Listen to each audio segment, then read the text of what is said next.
살을 베는 듯한 냉기에 가차없는 기호의 땅 프렐료드에는 고대신 형제들이 이곳에 자연을 만들었다는 신화가 전해져 왔다. 이들은 프렐료드가 보리아르드라고 불리던 태고의 시대 때 물질계로 내려왔다. 사냥의 형상을 한 대장장이 신 오른이 대지와 씨름의 험난한 지형을 만들고 번개의 신 볼리베어는 뱀과 싸워 강과 계곡을 만들었다고 알려져 있었다. 하지만 다른 고대신들의 이야기를 모두 합친 것보다 어른불사조 애니비아에 대한 이야기가 더 많았다. 애니비아는 삶과 죽음, 부활의 영원한 순환과 계절의 변화를 상징하는 프렐료드의 고대 반신이었다. 추종자들은 프렐료드의 영혼이자 희망의 상징, 변화를 이끄는 신성한 존재로 그녀를 숭배했고 그녀 또한 그들의 숭배를 기꺼이 받아들였다. 애니비아는 선하고 겸허한 마음을 지닌 자들을 매우 좋아했고 그들이 올바른 길을 갈 수 있도록 도와주었다. 드물게 그녀를 봤다고 주장하는 인간들은 고귀하고 신비로운 얼음 불사조의 모습으로 애니비아를 묘사했었다. 눈부신 날개는 하늘을 뒤덮을 만큼 거대했으며 울음소리는 너무나 날카로워 폭풍이 치는 와중에도 들릴 정도였다고 했다. 유목 생활을 하는 부족들 사이에는 프렐료드의 매서운 눈보라와 추위가 사실 애니비아의 힘 때문이라는 노래가 끊이질 않았었다. 얼음으로 된 거대한 알에서 그녀가 깨어나면서 작은 얼음 조각들이 하늘로 솟구쳤다가 내리기 시작했다던가 애니비아의 첫 날개짓과 함께 프렐료드의 매서운 냉풍이 시작되었다고 하는 등의 내용들이 노래로 전해지고 있었다. 실제로 애니비아는 겨울의 힘을 마음대로 부릴 수 있었기에 프렐료드를 침략하려는 이들에게 무시무시한 존재였다. 누구든 활을 돋우면 그녀는 땅을 쪼개고 산을 무너뜨리며 귀청을 찢을 듯한 울음소리로 강철도 조각낼 만큼 차가운 눈보라를 일으켰었다. 필멸자들이 처음으로 프렐료드 땅을 밟았을 때 당시 프렐료드에는 가다듬어지지 않는 야생 마력들로 여러 가지 마법들이 어지럽게 펼쳐져 있었다. 이러한 땅에서 태어난 필멸자들은 알 수 없는 힘을 이어받기도 했다. 그들 중 지금까지도 영웅이라고 불리며 전설적인 존재들이 있었는데 첫째 세릴다, 둘째 아바로사, 셋째 리산드라로 불리는 프렐료드의 세 자매였다. 프렐료드를 쉽게 지배할 수 있었던 세 자매는 자신들의 힘에 취해 있었다. 프렐료드처럼 룬테라 모든 대륙도 쉽게 지배할 수 있을 거라고 생각했다. 하지만 세상은 넓었고 자신보다 강한 존재들 또한 너무나도 많았다. 수많은 전쟁을 통해 자신들의 한계를 깨달은 자매들에게 공허의 존재들이 다가섰다. 냉기의 수호자라는 공허의 존재가 세 자매 중 하나인 리산드라와 접촉했다. 이들의 목적은 직접 물질 세계로 넘어와 모든 것을 파괴하는 것이었다. 자신들이 물질 세계로 넘어올 수 있게 도와주면 그 대가로서 세 자매에게 불사에 가까운 강력한 힘을 부여해주겠다고 했다. 지금 날의 냉기의 화신이라 불리는 초월적인 존재의 시초였다. 하지만 리산드라는 다른 두 자매에게 냉기의 수호자와 했던 계약 내용을 숨겼다.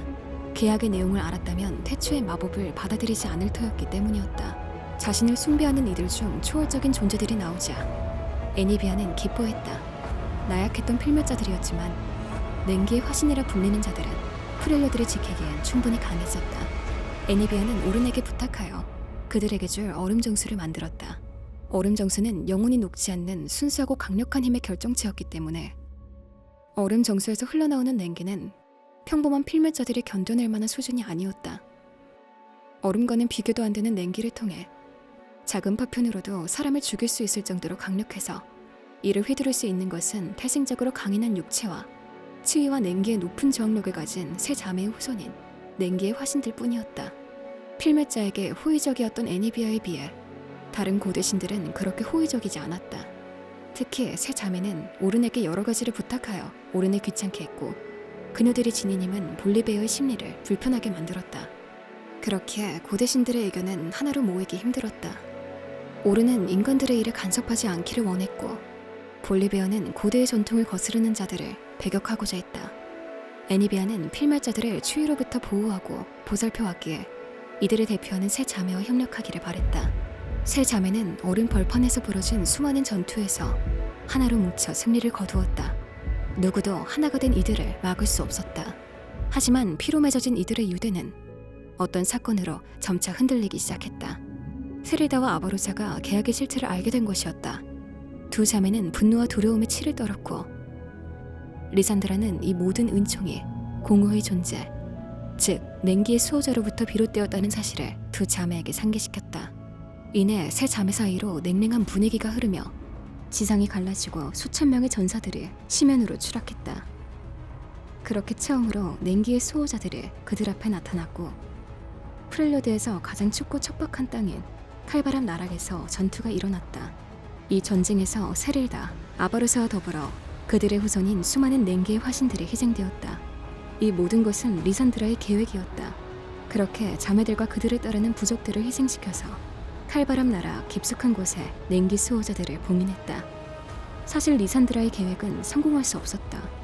공허의 힘으로 공허의 존재들을 잠재울 순 없었지만 그곳에는 애니비아도 있었기에 가능했다. 거대하고 기괴한 형태의 공허 존재들을 당해낼 자신이 없었던 애니비아는 자신의 몸을 던져 칼바람 나라 깊숙한 곳에 냉기의 수호자들을 올려서 봉인하는 것에 성공했던 것이었다. 그렇게 셀 수 없는 희생을 끝으로 전투는 막이 내렸다. 그렇다고 해도 봉인된 냉기의 수호자들은 잠시 잠에 든 것뿐 사라진 것이 아니었다. 물론 애니비아도 죽지 않았다. 프렐료드가 건재하는 한 그녀의 영혼은 불멸할 수 있었다.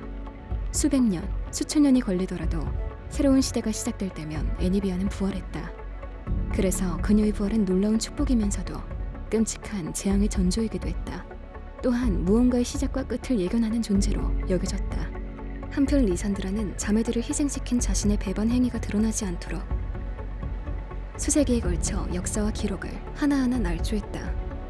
자매들의 환생이라고 일컬어지는 이들이 출연하면 조용히 암살하는 일도 서슴없었지만 아바르사의 뒤를 이어받은 강력한 냉기의 화신이자 아바르사 부족의 지도자 애쉬의 등장은 막을 수 없었고 애니비아가 최근 다시 알에서 부활하여 애쉬 앞에 나타났다는 이야기가 돌고 있었다. 어쩌면 애니비아는 애쉬가 그 옛날 세 자매 중 하나인 아바르사가 그랬던 것처럼 그녀의 환생인 애쉬가 프렐료드를 다시 통일할 것이라고 믿고 있을지도 모른다. 언젠가 깨어나 프렐료드를 위협할 고대의 존재 냉기의 수호자들로부터 프렐료드를 지키기 위해 애니비아는 날개를 피며 다시 한번 삶을 순환하고 있다. 프렐리오드를 위해서라면 1000번도 죽을 수 있어요. I know it's dumb trying to pretend, 'cause everyone has an end. Can't ignore the gray hairs popping every new year. Noticing all the lines grow deeper when I smile. I used to think I still got time to waste, but lately I feel like it's too late. Met you when you were 19, I'll stay with you till 90. There's no way to stop now, let's go for another round.